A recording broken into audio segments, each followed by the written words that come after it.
എന്തുകൊണ്ടാണ് എൻ്റെ ജീവിതത്തിൽ ഇങ്ങനെയൊക്കെ സംഭവിക്കുന്നത്? ഞാനോ എൻ്റെ കുടുംബത്തിലെ ആരെങ്കിലും എന്തെങ്കിലുമൊക്കെ ചെയ്തിട്ടാണോ?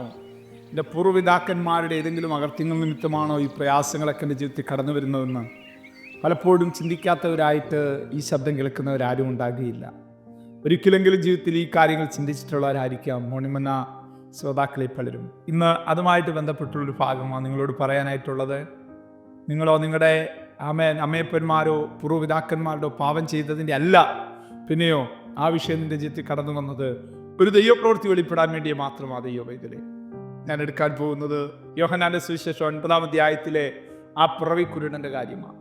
മറ്റെല്ലാ സൗഖ്യങ്ങളും പ്രത്യേകമായ രീതിയിൽ പോകുമ്പോൾ ഈ കുരുടൻ്റെ വിഷയം എന്ന് പറയുന്നത് സമൂഹത്തിനകത്ത് അവൻ തിരസ്കരിക്കപ്പെട്ടവനാണ്, അവഗണിക്കപ്പെട്ടവനാണ്, ഒറ്റപ്പെട്ടവനാണ്. അവൻ്റെ എന്തൊക്കെയോ പാപനിമിത്തമാണ് ഇവൻ്റെ ജീവിതത്തിനകത്ത് ഇങ്ങനെ കടന്നു വന്നതെന്ന് സമൂഹം മുദ്രകുത്തി. അവൻ നിസ്സഹായനാണ്. യേശുവിൻ്റെ ശിഷ്യന്മാർ ചോദിക്കും, ഇവൻ്റെ അമ്മയപ്പന്മാരെ പാപം ചെയ്തിട്ടാണ് അവൻ പിറവിയിലെ കുരുടനായി മാറിയത്.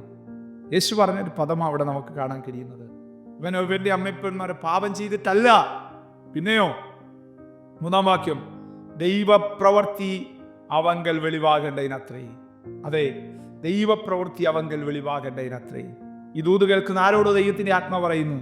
നിന്റെ ജീവിതത്തിൽ ആ തകർച്ച കടന്നു വന്ന കുഞ്ഞെ, ഒരു ദൈവപ്രവൃത്തിക്ക് വേണ്ടിയാ, ഒരു ദൈവപ്രവൃത്തിക്ക് വേണ്ടി. ഞാൻ ഈ ദൂത് പറയുമ്പോൾ എനിക്കറിയാം പലരുടെ ഹൃദയത്തിനകത്ത് ഈ വചനം ശാന്തമായിട്ട് വന്ന് ഇടിച്ചിറങ്ങുകയാണ്. പല കണക്കൂട്ടലുകളെ കണക്കുകൂട്ടി പല കാര്യങ്ങൾ ഇങ്ങനെ നെഗറ്റീവായിട്ട് ചിന്തിച്ച് ഡൗൺ ആയിരിക്കുന്ന ചിലരെ ഈ വചനം ആത്മാവി തട്ടി എഴുന്നേൽപ്പിക്കുക ഇല്ല. അവൻ ഇയ്യോബിൻ്റെ സ്നേഹിതന്മാർ കടന്നു വന്ന് അവനെ വ്യസനിപ്പിക്കുകയാണ്. നീ ദൈവത്തോട് പാപം ചെയ്തിട്ടുണ്ട്, അവൻ ദൈവത്തിൻ്റെ അടിയാണിതൊക്കെ. പക്ഷേ അവൻ്റെ ചില പ്രഖ്യാപനങ്ങൾ, ഇയ്യോബിൻ്റെ ചില പ്രഖ്യാപനങ്ങൾ, എൻ്റെ വീണ്ടെടുപ്പുകാരൻ ജീവിച്ചിരിക്കുന്നു, അവൻ ഒടുവിൽ പൊടിമേൽ നിൽക്കുമെന്ന് ഞാൻ അറിയുന്നു, എൻ്റെ ത്വക്കിങ്ങനെ നശിക്കും, ദേഹസഹിതനായിട്ട് ഞാൻ ദൈവത്തെ കാണും. കേട്ടോ, ഇതാ പഴയ നിയമ ഭക്തനെ പ്രതിസന്ധികളുടെ നടുവിൽ പിടിച്ചു നിൽക്കാൻ പ്രേരിപ്പിച്ച ഘടകമെന്ന് പറയുന്നത്.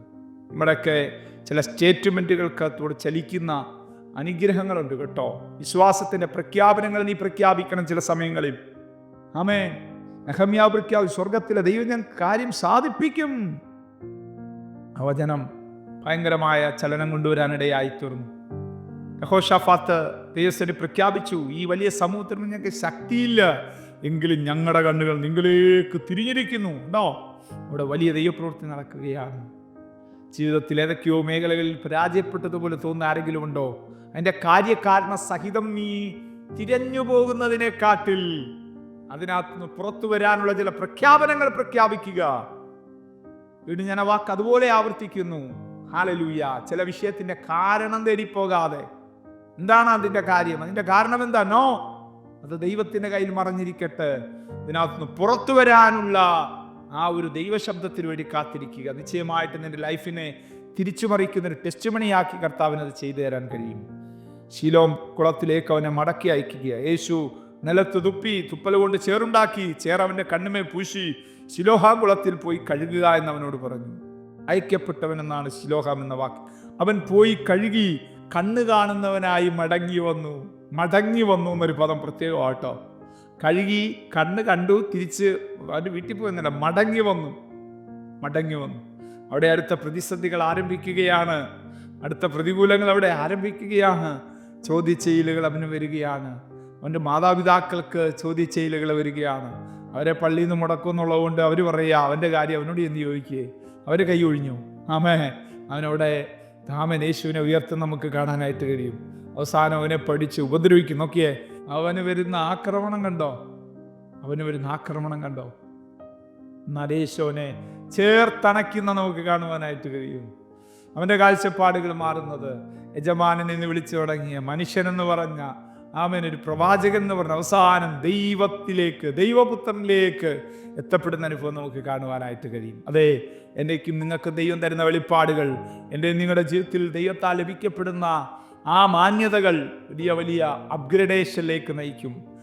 നമ്മളെ ലിഫ്റ്റ് ചെയ്യാനിടയായിത്തീരും. ആത്മീയ അനുഭവങ്ങൾ എന്നും ഒരേ സ്ഥലത്തിൽ പോകേണ്ടവരല്ല. 85 രക്ഷിക്കപ്പെട്ടതായിരിക്കാം, 95 സ്നാനപ്പെട്ടതായിരിക്കാം, പക്ഷേ ആ ഒരു അനുഭവത്തിലല്ല. 2025 പുതിയത് ദൈവം തരാൻ വിശ്വസ്തനാണ്. അപ്ഗ്രേഡ് ചെയ്യാൻ ദൈവം ആഗ്രഹിക്കുന്നു. മനസ്സൊന്ന് നേരെയാക്കി വരാമോ? ദൈവം മാനിക്ക ശക്തനാ. കണ്ണടയ്ക്കാൻ പ്രാർത്ഥിക്കാം. സ്വർഗീയ പിതാവേ, ഇടപെട്ട ആഴമേറി ദൈവിക ദൂതുകൾ, നിയോഗത്തിൻ്റെ ശബ്ദങ്ങളാണ് ഞങ്ങൾ തിരിച്ചറിയുന്നു. ആമേ, കാണുന്നവർ കാണാതിരിക്കാനും കാണാതിരിക്കുന്നവർ കാണാനും ഇഹ ലോകത്തിൽ വന്ന് ഞങ്ങളുടെ വചനത്തെ ഞങ്ങൾ വായിക്കുന്നു. ഈ കുരുടൻ്റെ പുറവിയിലെ കുരുടൻ്റെ കണ്ണിനെ സൗഖ്യമാക്കിയത് ദൈവശക്തിയാലാണ്. തിരിച്ചറിയാൻ കഴിയാതിരുന്ന ആ കാലഘട്ടത്തിലെ മതപുരോഹിതന്മാരായ ആത്മീയ കുരുടന്മാരെ ദൈവത്താക്കിയതുപോലെ ഈ കാലഘട്ടത്തിലും കർത്താവേ, ഞങ്ങൾക്ക് വിശ്വസ്തയോടെ അങ്ങേ സേവിക്കുവാൻ കൃപ തരണമേ. ഞങ്ങളുടെ ആത്മീയ കുരുടുകളെ ദൈവം മാറ്റണമേ. നിങ്ങളുടെ നാമത്തിൽ വിശ്വസ്തയോടെ നിൽപ്പാൻ ഞങ്ങളെല്ലാവരും സഹായിക്കണം.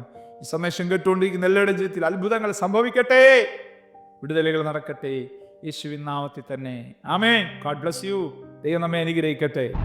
Praise the Lord. മോർണിംഗ് മന്ന സന്ദേശം ശ്രവിച്ചുകൊണ്ടിരുന്ന എല്ലാ ദൈവമക്കൾക്കും സ്നേഹവന്ദനം. പാസ്റ്റർ ബിനു വട്ടപ്പാറ.